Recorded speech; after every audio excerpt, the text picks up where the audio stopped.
안녕하세요. 7월 26일 주식 정리해드리는 주정남. 오늘도 시장 정리부터 먼저 시작해보도록 하겠습니다. 자, 들어가기 전 구독과 좋아요 한번 부탁드리고요. 일단 어떤 내용들 나오고 있는지 살펴보도록 하자면 뉴욕 증시는 GDP 호조가 나왔어요. 그로 인해서 전일 급락에 따른 반발 매수세가 유입되긴 했는데 이제 주요 기술주들의 부진한 모습이 연이어서 보여지게 되다 보니까는 아직까지는 혼조세로 장이 마감되게 되었다. 이렇게 보시면 될 것 같습니다. 근데 정확히 어떤 내용 때문에 반발 매수세가 나왔는지 우리가 기대할 수 있는 포인트가 어떻게 엮여 들어갈지 이걸 좀 설명드리도록 하자면 일단 미국의 2분기 GDP 성장률이 나왔는데 예상치를 웃도는 2.8이 나왔습니다. 지난 1분기가 1.4라는 걸 생각을 한다면 더블이 나왔죠.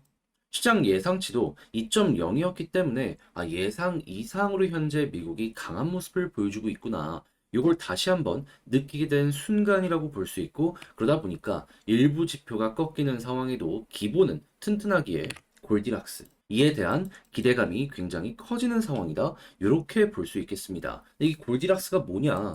그냥 딱 하나로 정리해 드리도록 하면은 딱 기분 좋은 긍정적 상태. 막 터오를 정도로 엄청 좋다 그건 아니더라도 딱 기분 좋게 좋다. 그게 현재 우리가 기대되는 상황이다라는 겁니다. 그럼 미국이 경기가 일정한 수준을 잘 유지해 주는 것만 하더라도 야 이대로 흘러가더라도 되게 괜찮게 현재 상황을 판단할 수 있겠네. 이렇게 보는 이들이 많아질 가능성이 높겠죠.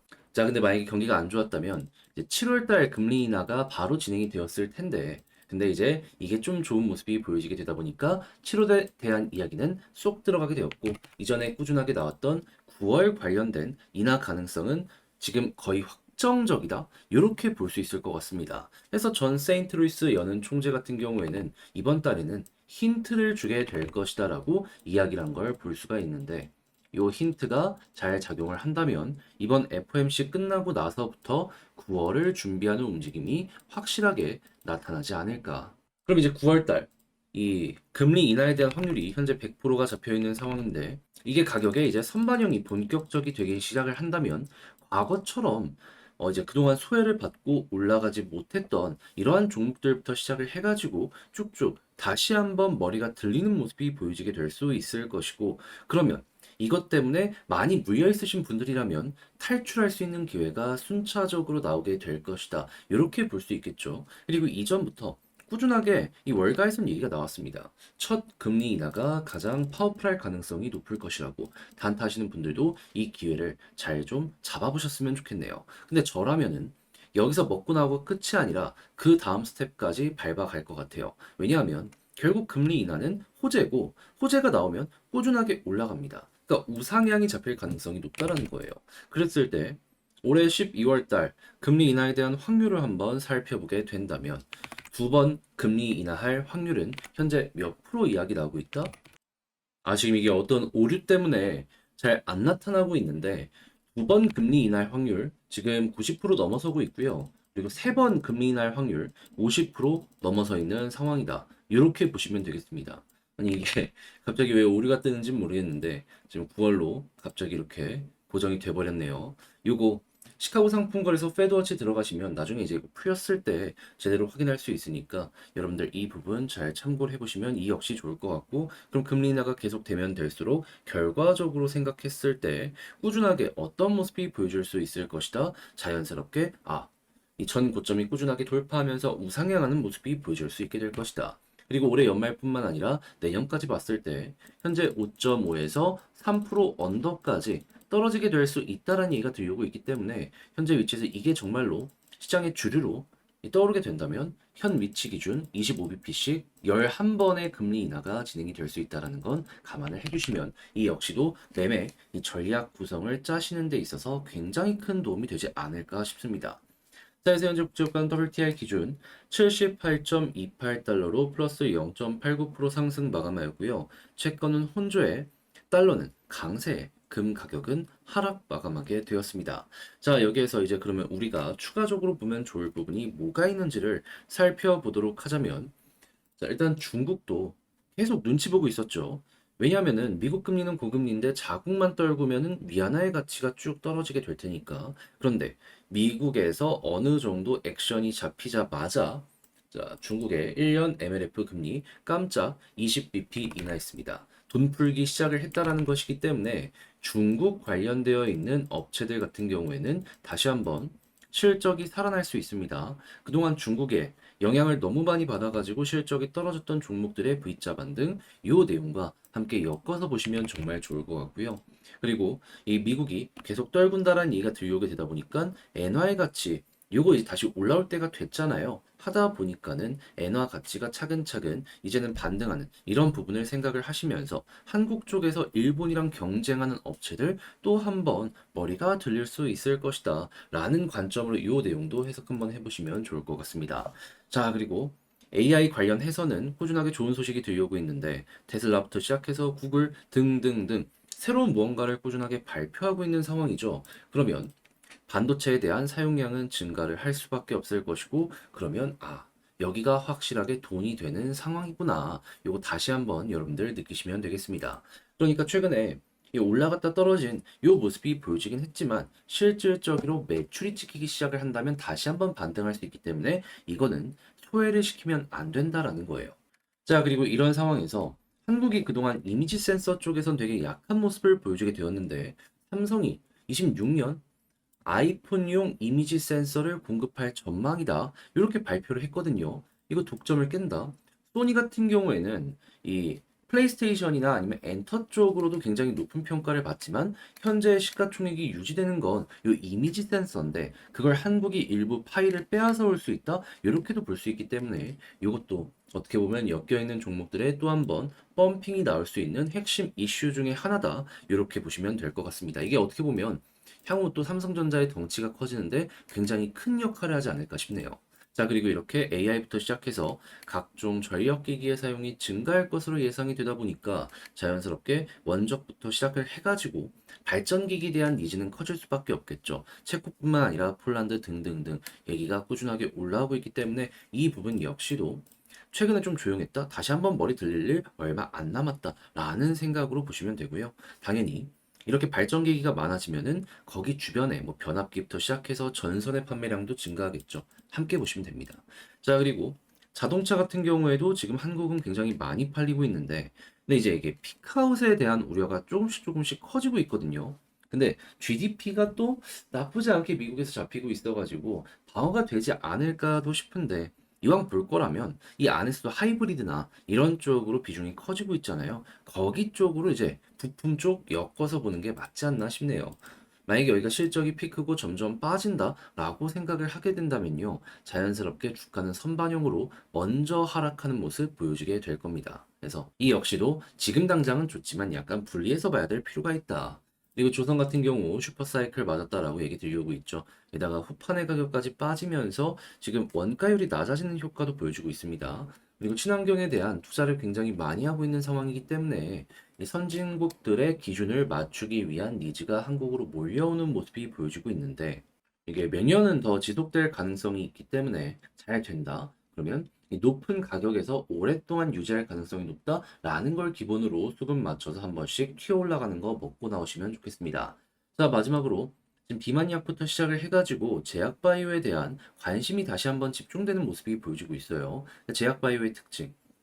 미래의 배율을 끌고 오는 거잖아요. 성장주라는 겁니다. 그러면 금리가 낮아지면 낮아질수록 이들은 올라갈 가능성이 높고 그러다 보니까 증권가에선 올해 하반기부터 금리 인하랑 맞춰서 이들이 올라가게 될 것이다라고 이야기를 하고 있는데 벌써부터 이렇게 반응 오는 종목들이 확실하게 보여지고 있잖아요. 여러분, 이 확률이 결국엔 깡패가 될 것이기 때문에 요거 맞춰서 그저 끌고 가보시면 이 역시도 여러분들께 나름 괜찮은 결과물을 만들어주지 않을까 요거 예상해보기 좋을 것 같습니다.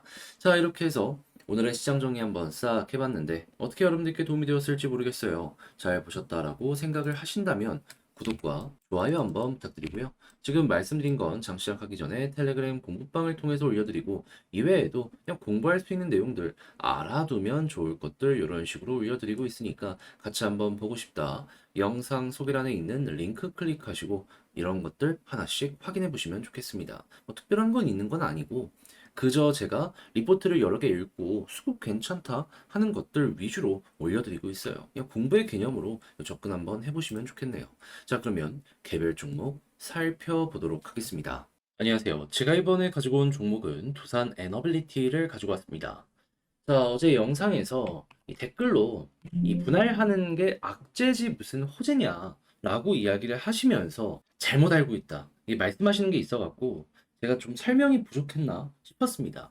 자, 그래서 조금 더 이제 디테일하게 제가 뭐 때문에 단기적으로는 그 내용들 자체가 에너빌리티에게 나쁜 게 아니다라고 말씀드릴 수 있는지 풀어보도록 할 테니까 들어보시고 도움 된다면 구독과 좋아요 한번 꾹 눌러주시면 감사드리겠습니다. 자, 일단 정말 시끄럽습니다. 두산 계열사 주가도 많이 빠지고 있고 사업 재편안 다시 짤 가능성 높아지는 것이 아니냐, 막 의회 같은 데에선 이거 막아야 되는 거 아니냐, 이런 얘기 들려오고 있습니다. 근데 이 정확하게 아셔야 되는 게 이 부분에 최악의 악재로 받아들이는 계열사는요, 에너빌리티가 아니라 팝켓입니다. 얘가 최악인 거지. 그 이외의 기업들은 나쁠 게 전혀 없어요.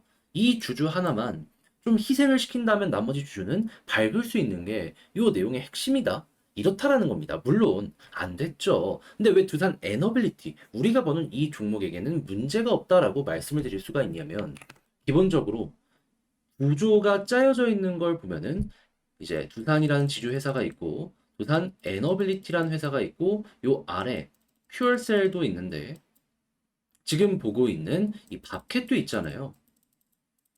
근데 아셔야 되는 건 이 회사들이 전부 상장이 되어 있다라는 겁니다. 이게 왜 중요한 거냐? 이 주가에 반영이 됨에 있어서요. 더블 카운팅이 진행이 되면서 가지고 있는 지분 가치가 예를 들어서 100억이다 하면 100억 다 주가에 반영이 되는 게 아니고요. 보통 지주회사를 기준으로 놓고 봤을 때 20에서 30% 정도밖에 반영이 안 됩니다. 그러니까 밥캣의 지분이 예를 들어서 100억이면 이게 주가에 반영이 되는 건 정작 20에서 30억밖에 안 된다라는 거예요. 자, 그런데 밥캣의 주식을 가지고 있는 회사를 쪼개가지고 그걸 두산 로보틱스의 주식으로 받게 된다면 에너빌리티 기본 주주들은 어떤 일이 발생을 할까요?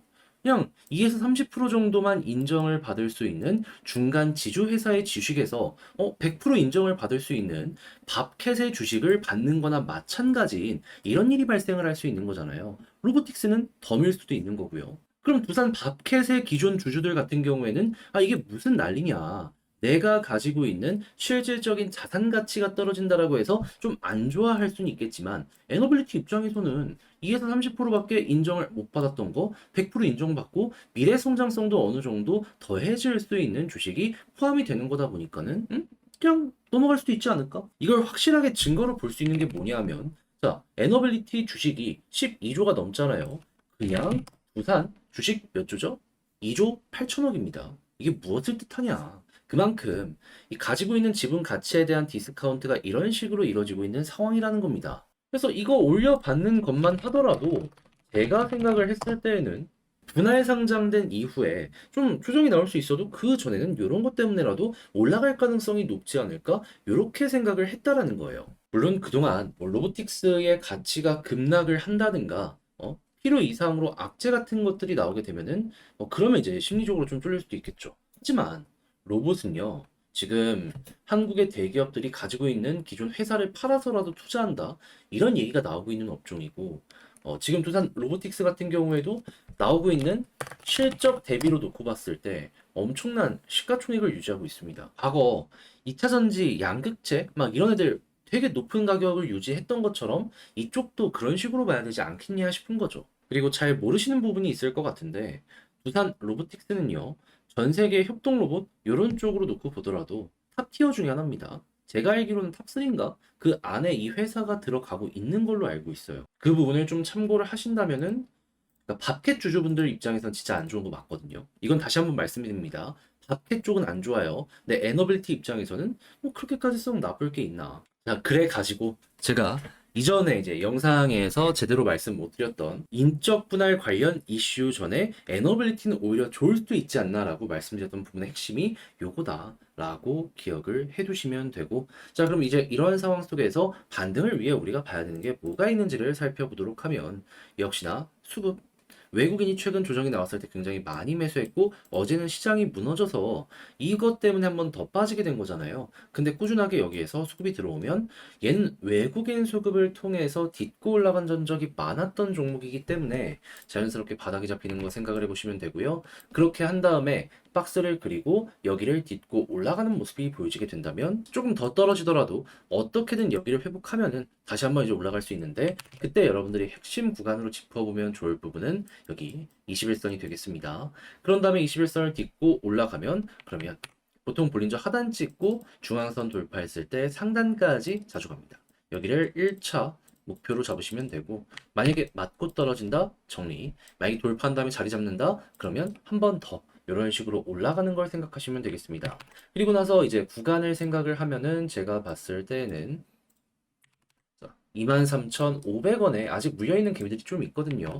여기서 한번 소화하긴 했는데 그래도 다음번에 올라갔을 때 여기서 또 주춤거릴 수 있습니다. 그랬을 때 수급 괜찮으면 끌고 가는 거고, 수급 안 좋으면 아, 여기가 고점이 될 수 있겠구나, 어느 정도 마무리도 생각을 하시면 될 것 같습니다. 자, 이렇게 해서 에너빌리티 정리를 맞춰봤는데, 지금 말씀드린 걸 글로 쓰면서 총정리 영상 마치도록 하면, 인적 분할 관련해가지고 이게 만약에 진행이 된다면, 값켓은 진짜 악재지만 우리가 보는 에너빌리티는 어차피 더블 카운팅으로 제대로 평가도 못 땄던 지분 가치가 올라가는 효과를 생각할 수 있기 때문에 나쁠 게 전혀 없다. 물론 인적 분할 이후에 조정이 나올 수 있습니다. 그래서 요거는 취향껏 이용을 한번 해보시면 되겠네요. 그 전에 팔지 아니면은 가치를 생각하면서 로보틱스만 팔고 에너빌리티를 조금 더 끌고 가 볼지, 이건 여러분들의 취향 차이.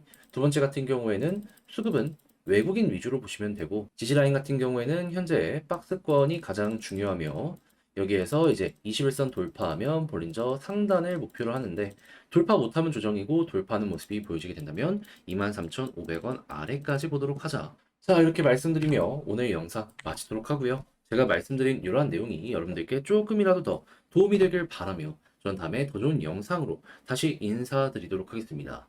자, 이상 주식 정리해드리는 주정남이었고요. 여러분들 모두 오늘 하루도, 이번 주 한 주도 좋은 마무리 되었으면 좋겠습니다. 감사합니다.